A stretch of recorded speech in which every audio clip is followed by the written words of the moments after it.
Bon, cette partie, elle est super importante pour moi autour du sujet de l'expressivité via la typographie. Donc j'ai appelé ça l'outil d'expression ultime. La grande notion que je veux transmettre, c'est que le texte, c'est une idée, la typographie, c'est la voix. Si je mets ça dans une personne, la typographie, c'est la manière avec laquelle je parle. Ok, est-ce que je parle fort? Est-ce que je parle pas fort? Est-ce que je parle vite? Pas vite, etc. Pour l'illustrer, même, je vous l'ai écrit d'une certaine manière, avec une typo sérif, qui fait un petit peu classique, etc., noble, etc. Je peux l'évoquer d'une autre manière. Ah, là, c'est un petit truc sympa, griffonné sur une feuille. On n'est plus du tout dans le même thème, ok? Le texte, c'est l'idée, la typographie, c'est la voix. Là aussi, le ton est complètement différent, beaucoup plus solennel, propre, chic, ok? Donc, tu es plutôt une personne agitée, sereine, pressée, qui parle fort ou qui chuchote. Si le design graphique est une personne, la typographie représente sa manière de s'exprimer, ok? Et c'est super important. Hey, je t'interromps 2 secondes pour te dire que si ce contenu t'intéresse, j'ai fait toute une formation complète sur les bases du web design. Ce que tu es en train de regarder, c'est un extrait de cette formation.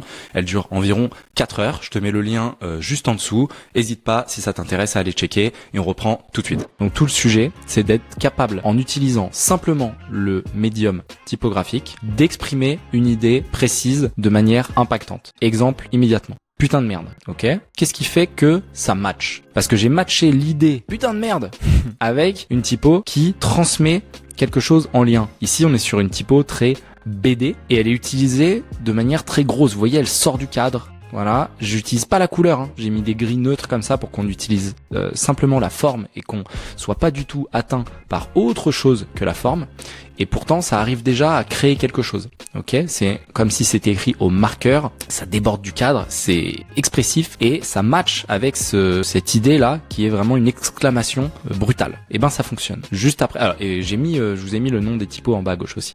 Autre ambiance, Opéra de Lausanne, posé, classe. Pourquoi? Parce que c'est beaucoup plus petit, d'accord? J'ai beaucoup de blanc finalement. J'utilise la forme, mais j'utilise quand même le cadre que j'ai. C'est tout. Je suis très minimaliste. J'ai un cadre et une typo. C'est vraiment le lien qui est important là à faire entre qu'est-ce qui doit être dit et comment ça doit être dit. Parfumerie. Ici, j'utilise des codes que j'ai mentionnés plus tôt, mais les majuscules très espacées, etc. Là, en plus, la typo, c'est Futura. C'est un classique du luxe notamment, avec des majuscules comme ça, très espacées. Alors, je crée quelque chose d'iconique déjà, vous voyez, parce que finalement, c'est plus du texte là. C'est des bâtons quelque part qui ont un sens. Je vais pas trop loin, mais voilà. Ici, rien à voir. Bougie et poésie. Ok, pourquoi ça marche? Parce que j'ai des formes onctueuses qui sont sensuelles, etc. J'ai quelque chose de très artistique, de très posé. Ça match avec ce qui est écrit. Épicerie, les petits bouts de chou. J'invente des trucs.